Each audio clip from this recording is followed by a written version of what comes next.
Students, நாம் இன்னைக்கு இந்த வீடியோவில் கேஷ் ஃப்ளோ ஸ்டேட்மெண்ட் பற்றி தான் பார்க்க போகிறோம். கேஷ் ஃப்ளோ ஸ்டேட்மெண்ட்டோட அக்கௌண்டிங் ஸ்டாண்டர்ட் வந்து 7. இதுக்கு முன்னாடி இதோட அக்கௌண்டிங் ஸ்டாண்டர்ட் வந்து 3ல் நாம் வந்து 3ல் இருந்துச்சு. அதாவது 3ல் அக்கௌண்டிங் ஸ்டாண்டர்ட் 3ல் தான் நம்ம என்ன ப்ரிப்பேர் பண்ணுவோம் அப்படின்னா கேஷ் ஃப்ளோ ஸ்டேட்மெண்ட் வந்து ப்ரிப்பேர் பண்ணுவோம். பட் இப்போ கரண்ட்டாக வந்து என்னென்னா அக்கௌண்டிங் ஸ்டாண்டர்ட் 7 கீழே தான் நம்ம எது ப்ரிப்பேர் பண்ணுவோம் அப்படின்னா கேஷ் ஃப்ளோ ஸ்டேட்மெண்ட் ப்ரிப்பேர் பண்ணுவோம். இது 1 மார்க்கில் கேட்கலாம். கேஷ் ஃப்ளோ ஸ்டேட்டோட அக்கௌண்டிங் ஸ்டாண்டர்ட் என்னன்னு கேட்டாங்கன்னா நீங்கள் என்ன எழுதணும்னா 7 தான் எழுதணும். 3 மார்க் எழுதிடாதீங்க. இப்போ வந்து 7 தான் கேஷ் ஃப்ளோ ஸ்டேட்மெண்ட்டோட அக்கௌண்டிங் ஸ்டாண்டர்ட். இப்போது கேஷ் ஃப்ளோ ஸ்டேட்மெண்ட்னா என்ன அப்படின்னு நம்ம பார்க்கலாம். Cash flow statement அப்படின்னு என்னன்னா the cash flow statement reports the cash generated and spent during a specific period of time. அதாவது ஒரு specific period of டைமில், அதாவது ஒரு மந்தாக இருக்கலாம், ஒரு குவார்ட்டராக இருக்கலாம், அல்லது 1 இயராக இருக்கலாம். இதில் வந்து அந்த ஸ்பெசிஃபிக் பீரியட் ஆஃப் டைமில் வந்து கேஷ் ஒரு கம்பெனி ஒரு பிஸ்னஸ் பண்ணுறாங்க அப்படின்னா அந்த பிஸ்னஸ்க்குள்ளாடி எவ்வளோ கேஷ் வந்து உள்ளே வருது, அதே மாதிரி நம்ம அந்த கேஷை வந்து எவ்வளோ வந்து வெளியே போகுது, எவ்வளோ வந்து அந்த 1 இயரில் வந்து எவ்வளோ நம்ம ஸ்பெண்ட் பண்ணுறோம், 1 இயரில் நம்ம எவ்வளோ வந்து இன்கம் நமக்கு வருது, அதாவது கேஷ் வந்து பிஸ்னஸ்க்கு ஜெனரேட் ஆகுது, அதே டைமில் அந்த 1 இயரில் வந்து கேஷ் வந்து எவ்வளோ பிஸ்னஸை விட்டு வெளியே போகுது. இந்த ஸ்டேட்மெண்ட்டை வந்து ப்ரிப்பேர் பண்ணுறது தான் வந்து என்னென்னா கேஷ் ஃப்ளோ ஸ்டேட்மெண்ட் அப்படின்னு சொல்லுவாங்க. சரியா? this statement அடுத்தது என்னன்னா the statement of cash flow acts as the bridge between the income statement and balance sheet. Income ஸ்டேட்மெண்ட்டுக்கும் பேலன்ஸ் ஷீட்டுக்கும் இடையில ஒரு பிரிட்ஜ் மாதிரி இருக்கிறது தான் வந்து என்னென்னா இந்த கேஷ் ஃப்ளோ ஸ்டேட்மெண்ட். அப்படி தானே?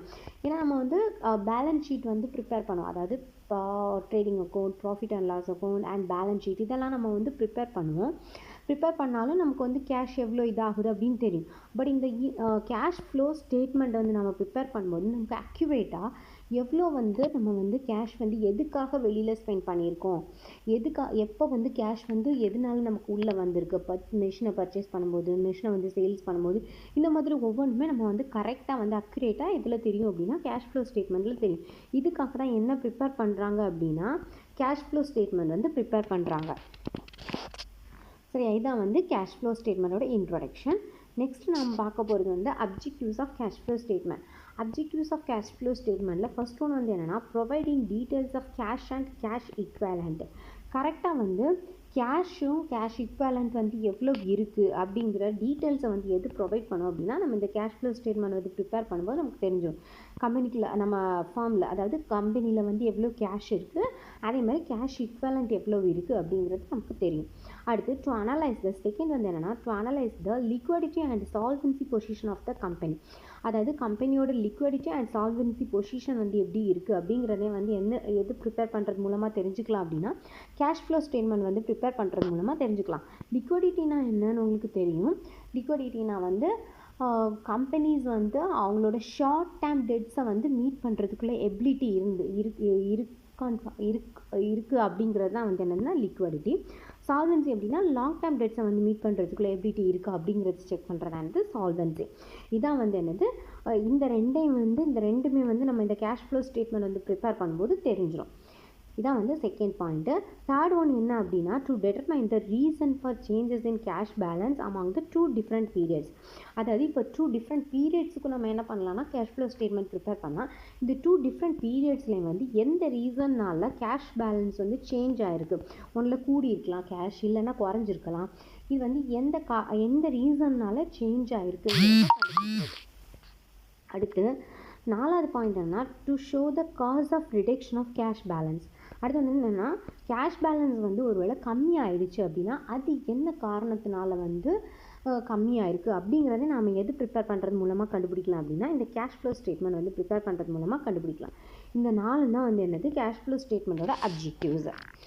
அடுத்து நம்ம பார்க்க போகிறது வந்து என்னென்னா இந்த கேஷ் ஃப்ளோ ஸ்டேட்மெண்ட்டில் வந்து 3 டைப்ஸ் இருக்குது. அது வந்து என்னென்னா the 3 categories of cash flows are என்னென்னா operating activities, cash flow statement of operating activities, cash flow statement of investing activities, cash flow statement of financing activities. Operating, investing and financing activities. இந்த 3 தான் வந்து என்னது இந்த 3 topic, இந்த 3 heading வச்சு தான் நாம் என்ன ப்ரிப்பேர் பண்ணுவோம் அப்படின்னா கேஷ் ஃப்ளோ ஸ்டேட்மெண்ட்டே ப்ரிப்பேர் பண்ணுவோம். ஸோ இந்த 3மே ரொம்ப இம்பார்ட்டன்ட். அடுத்து நாம் இதை பற்றி தான் பார்க்க போகிறோம். பாருங்கள், cash flow from operating activities கீழே என்னெல்லாம் வரும் அப்படின்னா நம்ம ஒரு problem cash flow statement prepare பண்ணுறோம் அப்படின்னா இந்த 3 ஹெட்டிங் கீழே தான் நம்ம என்ன பண்ணுவோம்னா இந்த கேஷ் ஃப்ளோ ஸ்டேட்மெண்ட் வந்து ப்ரிப்பேர் பண்ணுவோம். ஒன்று வந்து cash flows from operating activities, அடுத்து வந்து cash flow from financing activities, அப்புறம் வந்து cash flow from cash flow from operating activities, cash flow from investing activities, cash flow from financing activities. இந்த மூணுலேருந்து நம்ம வந்து என்ன ப்ரிப்பேர் பண்ணுவோம்னா கேஷ் ஃப்ளோ ஸ்டேட்மெண்ட் வந்து ப்ரிப்பேர் பண்ணுவோம். அந்த கேஷ் ஃப்ளோ ஸ்டேட்மெண்ட் கீழே இந்த மூணையும் தான் நம்ம ப்ரிப்பேர் பண்ணுவோம். First cash flows from operating activities வந்து எப்படி ப்ரிப்பேர் பண்ணணும் அப்படின்னா, நமக்கு வந்து நெட் ப்ராஃபிட் இருக்கும். ப்ராப்ளத்தில் வந்து நெட் ப்ராஃபிட் கொடுத்துருப்பாங்க. அந்த நெட் ப்ராஃபிட்டை எழுதணும். அதுக்கப்புறம் அதுக்கு கூட வந்து எதை ஆட் பண்ணணும் அப்படின்னா, எதாவது கேஷ் வந்து கம்பெனி வந்து ரிசீவ் பண்ணியிருக்காங்க அப்படின்னா அதை ஆட் பண்ணணும். கம்பெனி வந்து ஏதாவது கேஷ் வந்து பே பண்ணியிருக்காங்க, பேமெண்ட், அதாவது கம்பெனிக்கு உள்ளாடி கேஷ் வந்துச்சுன்னா ஆட் பண்ணணும். கம்பெனிக்கு வெளியே கேஷ் போச்சுன்னா என்ன பண்ணணும்னா லெஸ் பண்ணணும். அதான் ஆட் கேஷ் ரிசீவ்டை வந்து ஆட் பண்ணணும். அதே மாதிரி கேஷ் பேமெண்ட்ஸை வந்து என்ன பண்ணணும்னா லெஸ் பண்ணணும். அதே மாதிரி கரண்ட் அசட்ஸ் கரண்ட் லைபிலிட்டிஸ் வந்து கொடுத்துருப்பாங்க ப்ராப்ளத்தில். கரண்ட் அசட்டோட வேல்யூ ஒரு வருஷத்துலேருந்து இன்னொரு வருஷத்தை கம்பேர் பண்ணணும். அப்போது கரண்ட் அசட்டோட வேல்யூ வந்து டிக்ரீஸ் ஆச்சு அப்படின்னா நீங்கள் என்ன பண்ணணும்னா ஆட் பண்ணணும். அதே மாதிரி கரண்ட் லைபிலிட்டிஸோட வேல்யூ இன்க்ரீஸ் ஆச்சுன்னா ஆட் பண்ணணும். சரியா? வைஸ் வர்ஸா மாற்றி வரும். கரண்ட் அசட் டிக்ரீஸ் ஆச்சுன்னா ஆட் பண்ணணும், கரண்ட் லைபிலிட்டி இன்க்ரீஸ் ஆச்சுன்னா ஆட் பண்ணணும். அதே மாதிரி கரண்ட் அசட்ஸ் வந்து இன்க்ரீஸ் ஆச்சுன்னா லெஸ் பண்ணணும். கரண்ட் அசட்ஸ் இன்க்ரீஸ் ஆச்சுன்னா லெஸ் பண்ணணும், கரண்ட் லைபிலிட்டிஸ் டிக்ரீஸ் ஆச்சுன்னா என்ன பண்ணணும்னா லெஸ் பண்ணணும். சரியா? இதை மட்டும் நீங்கள் நல்லா ஞாபகம் வச்சுக்கோங்க. ஒரே ஒரு பாயிண்ட் மட்டும் ஞாபகம் வச்சுக்கோங்க. அப்போ உங்களுக்கு ஆட்டோமேட்டிக்காக இது ஞாபகம் இருக்கும். அதாவது கரண்ட் அசட்ஸ் வந்து டிக்ரீஸ் ஆச்சு அப்படின்னா நீங்கள் என்ன பண்ணணும்னா ஆட் பண்ணணும். இதை மட்டும் நீங்கள் ஞாபகம் வச்சுருந்தீங்கன்னா மற்ற மூணுமே உங்களுக்கு ஈஸியாக இருக்கும் எழுதுறதுக்கு. சரியா?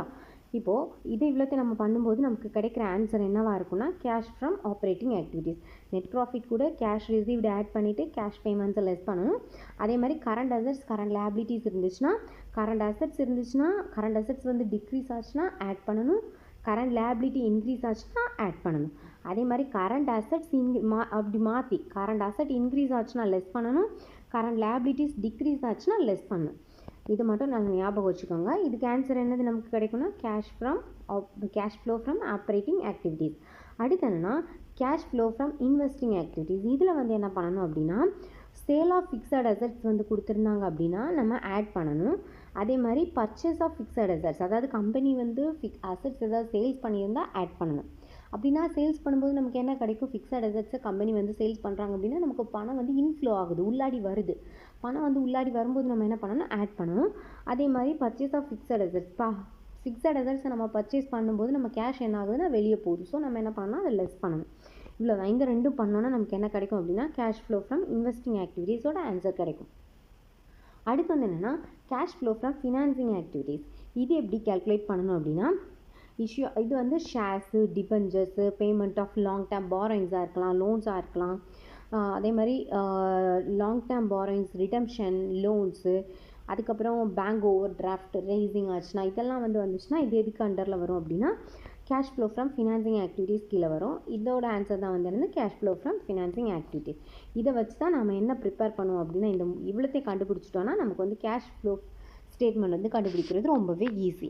இப்போது நம்ம இதில் வந்து நம்ம ஒரு ஷார்ட் ப்ராப்ளம் பார்க்கலாம். சரி, அந்த கேஷ் ஃப்ளோ ஸ்டேட்மெண்ட்டில் வந்து ஒரு ஷார்ட் ப்ராப்ளம் பார்க்கலாம். அடுத்த வீடியோவில் நம்ம வந்து கேஷ் ஃப்ளோ ஸ்டேட்மெண்ட்டை பற்றி ஒரு லாங் வீடியோ பார்க்கலாம். இப்போ நம்ம ஒரு ஷார்ட் ப்ராப்ளம் பார்க்கலாம். அது வந்து என்ன கேட்டிருக்காங்கன்னா, இதில் கேல்குலேட் கேஷ் ஃப்ரம் ஆப்ரேஷன்ஸ், அதாவது கேஷ் ஃப்ரம் ஆப்ரேஷன்ஸ் வந்து கேல்குலேட் பண்ண சொல்லியிருக்காங்க. இங்கே நமக்கு என்னெல்லாம் கொடுத்துருக்காங்கன்னா பர்ச்சேசஸ் கொடுத்துருக்காங்க, சேல்ஸ் கொடுத்துருக்காங்க, எக்ஸ்பென்சஸ் கொடுத்துருக்காங்க, debtors at the beginning of the year கொடுத்துருக்காங்க, debtors at the end of the year கொடுத்துருக்காங்க. ஒன்று நல்லா கவனிக்க வேண்டியது என்னென்னா, டெட்டாஸ் கொடுத்துருக்காங்க அப்படின்னா டெட்டாஸ் வந்து எது ரிலேட்டடாக உள்ளது, சேல்ஸ் ரிலேட்டடாக உள்ளது. இது நம்ம எல்லாருக்குமே தெரியும். டெட்டாஸ் வந்து எது ரிலேட்டடாக உள்ளது, சேல்ஸ் ரிலேட்டடாக உள்ளது. இது பர்ச்சேஸ் வந்து எது ரிலேட்டடாக உள்ளது அப்படின்னா கிரெடிட்டர்ஸ் ரிலேட்டடாக உள்ளது. இப்போ ப்ராப்ளத்தில் creditors at the beginning of the year, creditors at the end of the இயர்னா அது எது ரிலேட்டடாக இருக்குன்னா பர்ச்சேசஸ் ரிலேட்டடாக இருக்கும். இப்போ வந்து நமக்கு சேல்ஸ் வந்து இதில் debtors at the beginning of the year, debtors at the end of the year, இந்த ரெண்டுமே கொடுத்துருக்காங்க.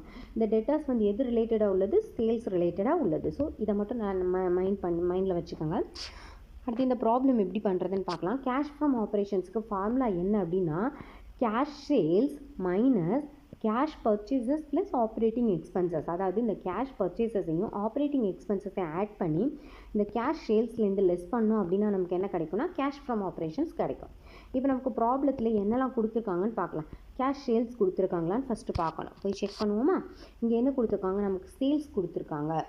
ஸோ நமக்கு இது கேஷ் சேல்ஸா டோட்டல் சேல்ஸான்னு ஃபஸ்ட் கண்டுபிடிக்கணும். அது எப்படி கண்டுபிடிக்கணும் அப்படின்னா, ப்ராப்ளத்தில் சேல்ஸ் ரிலேட்டடாக என்ன கொடுத்துருக்காங்க? Debtors at the beginning of the year கொடுத்துருக்காங்க, debtors at the end of the year கொடுத்துருக்காங்க.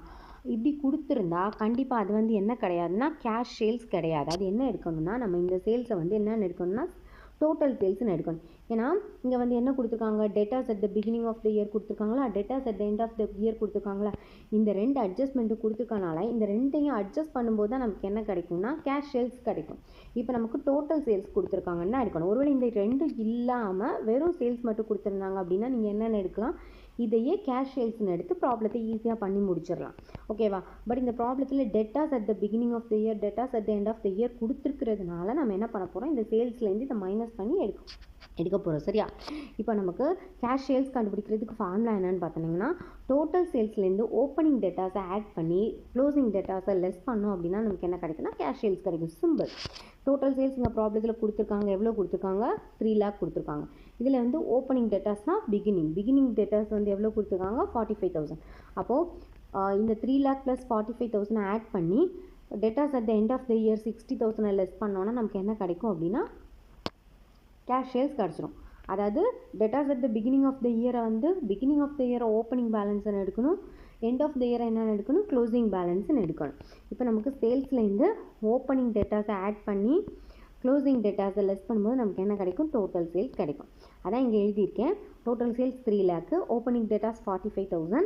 அப்போ 3,45,000லேருந்து 60,000 லெஸ் பண்ணாங்க அப்படின்னா உங்களுக்கு எவ்வளோ கிடைக்கும்? 2,85,000 கிடைக்கும். தான் வந்து என்னது? Cash sales. நல்லா பார்த்துக்கோங்க. டோட்டல் சேல்ஸ் கூட ஓப்பனிங் டேட்டாஸ் ஆட் பண்ணி க்ளோசிங் டேட்டாஸை லெஸ் பண்ணணும். இப்போ நமக்கு கேஷ் சேல்ஸ் கிடச்சிருது. இப்போ ஈஸியாக நம்ம என்ன பண்ணிடலாம்?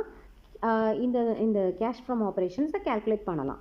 இப்போ பாருங்கள், நம்ம என்ன பண்ணணும்? கேஷ் சேல்ஸ் எவ்வளோ கிடச்சிருக்கு? கேஷ் ஃப்ரம் ஆப்ரேஷன்ஸோட ஃபார்முலா என்னென்னா cash sales minus cash purchases plus operating expenses. இந்த கேஷ் பர்ச்சேசஸையும் ஆப்ரேட்டிங் எக்ஸ்பென்சஸையும் ஆட் பண்ணி கேஷ் சேல்ஸ்லேருந்து லெஸ் பண்ணோம் அப்படின்னா நமக்கு என்ன கிடைக்கும்னா கேஷ் ஃப்ரம் ஆப்ரேஷன்ஸ் கிடைக்கும். சரியா? இப்போ கேஷ் பர்ச்சேசஸ் எவ்வளோ கொடுத்துருக்காங்கன்னு பார்ப்போம். இங்கே வந்து 2,25,000 வெறும் பர்ச்சேசஸ் மட்டும் தான் கொடுத்துருக்காங்க. நம்ம எப்படி கண்டுபிடிக்கணும் இது கேஷ் பர்ச்சேசஸ் ஆன? நமக்கு கீழே வந்து கிரெடிட்டாஸ் ரிலேட்டடாக எந்த இன்ஃபர்மேஷனுமே கொடுக்கல. ஒருவேளை suppose creditors at the beginning of the year, creditors at the end of the year அப்படின்னு கொடுத்துருந்தாங்கன்னா நீங்கள் என்ன பண்ணணும்? பர்ச்சேஸ் கூட ஓப்பனிங் கிரெடிட்டாஸை ஆட் பண்ணிவிட்டு க்ளோசிங் டேட்டாஸை லெஸ் பண்ணிங்கன்னா நமக்கு என்ன கிடைக்கும்? கேஷ் சேல்ஸ் கிடைக்கும்.